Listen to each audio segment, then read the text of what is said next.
विद्यार्थी मित्रांनो, सह्याद्री ट्युटोरियल्स मध्ये तुमचं स्वागत आहे. आज आपण एका युनिव्हर्सल प्रॉब्लेमवर डिस्कस करणार आहोत.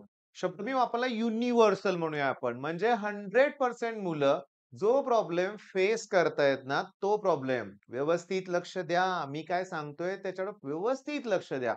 हा प्रॉब्लेम तुमच्या एकट्याचा नाहीये, सगळ्यांचा आहे. सगळ्यांनाच असं वाटतं, की माझंच राहिलंय आणि हा बॅकलॉग मी कसा कव्हर करू?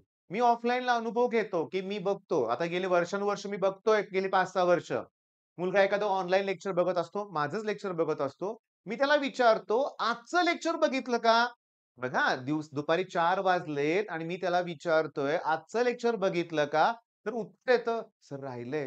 कालचा परवाचाच बॅकलॉग आहे, तो कव्हर करतोय." म्हणजे तुमची पहिली चूक काय, की बॅकलॉग क्लिअर करतानाच तुम्ही बॅकलॉग अजून निर्माण करताय. म्हणजे बॅकलॉग क्लिअर करताय तुम्ही. तयार पण करताय रोजचाच बॅकलॉग. कसा कव्हर होईल? नाही होणार. मग पहिली गोष्ट म्हणजे तुम्हाला लक्षात घ्यायचं आहे. कोणती गोष्ट लक्षात घ्यायची आहे इथं? की तुम्हाला एक परफेक्ट प्लॅन करायचा आहे. या प्लॅनमध्ये याचं उत्तर हा प्रॉब्लेम कव्हर होणार तुमचं. त्यासाठी एकच उत्तर आहे, की जे तुम्हाला डेली शेड्यूल तुमच्या कोर्समध्ये दिलं जाईल. तुम्ही कुठलाही ऑनलाईन कोर्स घेतला असेल. जे डेली शेड्यूल तुम्हाला दिलं जाईल ना, ते ॲट एनी कॉस्ट कंप्लीट करायचं. हां. आणि त्यानंतर वेळ शिल्लक राहतोच बाळांनो आणि तो शिल्लक राहिलेल्या वेळेत पाठीमागचा बॅकलॉग कव्हर करायचा प्रयत्न करायचा. हाच एक मेन उपाय आहे. आता मी तुम्हाला सांगतो, की माझ्याकडं आता महाराष्ट्रात सगळ्यात जास्त कुठला क्रॅश कोर्स घेतला जाईल, तर घेतला जातो पी-डब्ल्यूचा.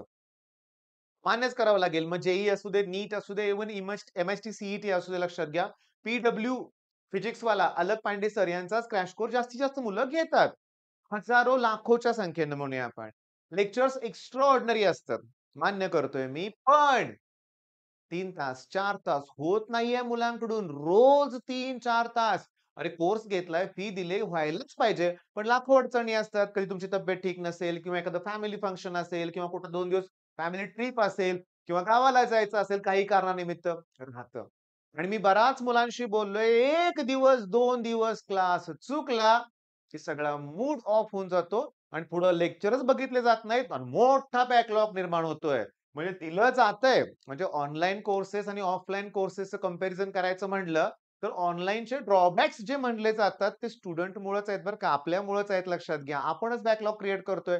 मग आता उपाय काय? मग आम्ही जायचं नाही का फंक्शनला? कुठं काय पार्टीज अटेंड करायचं नाही का? किंवा काय राहू दे का सगळं नुसतंच बघायचं आहे का? मग आम्हाला काय सोशल लाईफ आहे का नाही? मग नुसतं 11-12 अभ्यास, अभ्यास, अभ्यास. बस वैताग आलाय. मुलांचे डायलॉग आहेत हे. मला काही लाईफच राहिलेलं नाहीये. मी नुसतं हेच करतोय. असं एखाद्या मशीनप्रमाणे मला अभ्यास करायला लावला जातोय. काय मुलं सांगतील, काय बोलतील, काही कल्पना नाही, पण बोललं जातंय. मग आता मुद्दा असा आहे, कंटेंट तुम्हाला ग्रेट मिळतोय. दिलंय मी तुम्हाला सगळं, की डेली शेड्यूल पूर्ण केलं तर होणार आहे. मग तुमच्या पण हे लक्षात आलं असेल. पण मला काय म्हणायचंय, आता सगळ्यात इम्पोर्टंट काय आहे बघा, मी तुम्हाला क्लिअरली सांगतो, सगळ्यात इम्पोर्टंट कुठली गोष्ट आहे, की मन शांत ठेवणं. हे एवढं मी कसं कव्हर करू? हे होईल का माझ्याकडून? नाही होणार. नकोय, हे नकोय. तर क्लिअरली सांगतो, की तुम्हाला या स्टेजला अगदी शेवटच्या स्टेजपर्यंत अगदी एक्झामला काही दिवस उरलेत त्यावेळेस सुद्धा तुम्हाला स्वतःहून तुमच्या ज्या नोट्स बनवल्यात त्याच हातात घेऊन त्याचीच रिव्हिजन करावी लागेल आणि ही सगळ्यात बेस्ट मेथड आहे. मी तुम्हाला सांगतो तुमच्या सेल्फ नोट्स बनवत जावा, बनवत जावा. आता 1 तासभर अभ्यास केलाय शांत चित्तानं. ओके. त्याचं आउटपुट आउटपुट चांगलं मिळणार आहे तुम्हाला. त्याचं आउटकम चांगलं येणार आहे. पण ते एका तासात विचार करत राहिला, करताय फिजिक्स. केमिस्ट्री केव्हा होणार सर? माझं मॅथ्स केव्हा होणार? मॅथ्स करायला घेतलंय तर फिजिक्स, केमिस्ट्री केव्हा होणार? केमिस्ट्री घेतलं तर मग फिजिक्स, मॅथ्स केव्हा होणार? जो सब्जेक्ट घेतलाय तो राहिला बाजूला. बाकीचं केव्हा होणार? याचा विचार करण्यात मुलं वेळ घालवतात आणि हे मला नको आहे. बॅकलॉग काही प्रॉब्लेम क्रिएट करणार नाहीये. मला सांगा आता तुमच्याकडे क्लिअरली बघा, की 20-30 दिवस आहेत प्रॉपर. तर या 30 दिवसात मी तुम्हाला सांगतो 30 डेजमध्ये तुम्ही रोज काय म्हणूया आपण 3 टॉपिक जर घ्यायचं म्हटलं तरी 90 टॉपिक्स होतील. एवढे नाहीच आहे टॉपिक लक्षात घ्या. कमी आहेत खूप टॉपिक आणि ऑलरेडी तुम्ही 10-15 टॉपिक तर संपवले असतीलच ना. 10 तरी टॉपिक क्लिअर झाले असतीलच ना. मग कुठली काळजी करताय? मग अशा वेळेस टेन्शन घेऊ नका आणि सगळ्यात महत्त्वाचं बरं का, काय होतंय स्वतःच विचार करायचा, स्वतःच ओव्हर थिंकिंग करायचं आणि जे करायचंय ते नाही करायचं. म्हणजे काय करायचंय? अभ्यास करताय की तुम्ही? खूप अभ्यास करताय, पण या शब्दाची तुम्हाला खूप भीती वाटते. आता मी तुम्हाला एक छोटंसं एक्झाम्पल देऊ का? 11th स्टँडर्ड आमच्याकडे मुलं आहेत. इव्हन तुम्हाला सांगतो 12th स्टँडर्ड. काय होतं, की सोमवारी आपल्या इथं ऑफलाईन टेस्ट असते 11वीच्या मुलांची आणि 10 ते 20 मुलं तरी ॲब्सेंट राहतात. राहतात. 10-15% मुलं ॲब्सेंट राहतात. एवढी. मग जेव्हा स्टाफकडून कॉल जातो घरी, तेव्हा घरून उत्तर येतं, "सर आज तिची सकाळपासून तब्येत ठीक नाहीये." बरं ओके. आता कशी तब्येत आहे? आता तिला जरा बरं वाटतंय, पण सकाळी जरा जास्तच तब्येत बिघडली होती. तिचं डोकं खूप दुखत होतं. बाकी काय झालं होतं का? नाही. डोकं फक्त खूप दुखत होतं. रिझनच आहे टेस्ट. आजारच आहे एक प्रकारचा म्हणूया आपण. ह्या आजाराची लक्षणं काय? भीती वाटायला लागते.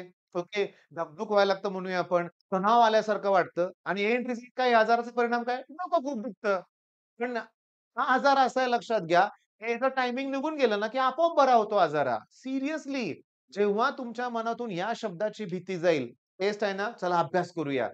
होईल. पण तुम्ही स्वतःहून ठरवता ना बाळांनो, की टेस्ट द्यायचीच नाहीये ना, तुम्ही अभ्यास सुद्धा करत नाही. तुम्ही अभ्यास सुद्धा करत नाहीये. मग हे तुम्हाला टाळायचं आहे. म्हणजे बॅकलॉग खूप राहिलाय, टेस्ट कशी देऊ? नाही. टेस्ट तुम्हाला द्यायचीच आहे. बरं, आपली एक फुल लेंथ टेस्ट झालेली आहे आणि आपण प्रत्येक रविवारी एक फुल लेंथ टेस्ट देणार आहे. म्हणजे मार्च महिन्यात 3 होतील आणि एप्रिल महिन्यात तर तुम्हाला alternate day full length test तुम्हाला प्रोव्हाईड करायच्या आहेत. हे लक्षात घ्या. ओके. तुमच्या लक्षात आले हा पॉइंट म्हणूया आपण. बरं, मग आता काय बॅकलॉगची काळजी करू नका. सगळ्यांचेच बॅकलॉग आहेत. बोर्डच्या एक्झामच्या वेळेस राहिलेत बरेच टॉपिक सगळ्यांचे. 10-10, 15-15 टॉपिक राहिलेत. ज्यांनी 50-60 टॉपिक संपवलेत त्यांचे पण 15-20 टॉपिक राहिलेले आहेत. त्यामुळे काही प्रॉब्लेम नाहीये. ते प्लॅन करून संपवायचे आहेत आपल्याला. त्याचा बाऊ करू नका. आता हे बाऊ म्हणजे त्याचं ओव्हर थिंकिंग करू नका. त्याचा अभ्यासावर परिणाम होऊ देऊ नका. बरं, आता सर सांगा ना, प्लॅनच द्या ना आम्हाला. आम्हाला तुम्ही सांगितल्यावर होतोय अभ्यास. मग मी तुम्हाला सांगतो, थोडासा वेळ द्या आणि उद्या सकाळी तुम्हाला ॲप्लिकेशनवर एक टाईम टेबलच प्रोव्हाईड करतो 1 आठवड्याचं आणि माझी इच्छा काय बघा, मी थांबलोय काय माहिती का, एकदा जिओग्राफीचा पेपर होऊ दे बरं का बाबा. सिरियसली. किती थोडे दिवस उरलेत म्हणूया आपण. जिओग्राफीमुळं मुलं आता थोडंसं ऑब्व्हियसली आय-टी घेणाऱ्या मुलांची संख्या खूप जास्त आहे.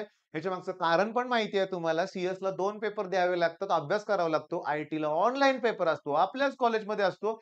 सोपे प्रश्न असतात, हे की नाही? ईझी पेपर आहे म्हणून बऱ्याच जणांनी आय-टी घेतलंय. ऑब्व्हियसली आय-टी बरोबर जिओग्राफी घेतलंय. मग 7 तारखेला जिओग्राफी होऊ दे.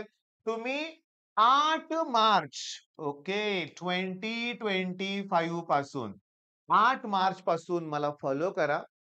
आता उशिरा फॉलो करताय त्यामुळे एप्रिलचा एक 7 दिवस, पहिले 7 दिवस तुमचे मी घेईन आणि 8 मार्च पासून पुढचे 20-22 दिवस आणि हे 7 दिवस म्हणजे 30 दिवस मला तुम्ही द्या. त्या 30 दिवसात असलं परफेक्ट शेड्यूल तुम्हाला देतो बरं का. हे काही राहणार नाही. डोळे मिटून माझ्यावर विश्वास ठेवा. मी जे सांगतोय तेच करा. ओके. मग आता बॅकलॉगची काळजी करू नका. All the best.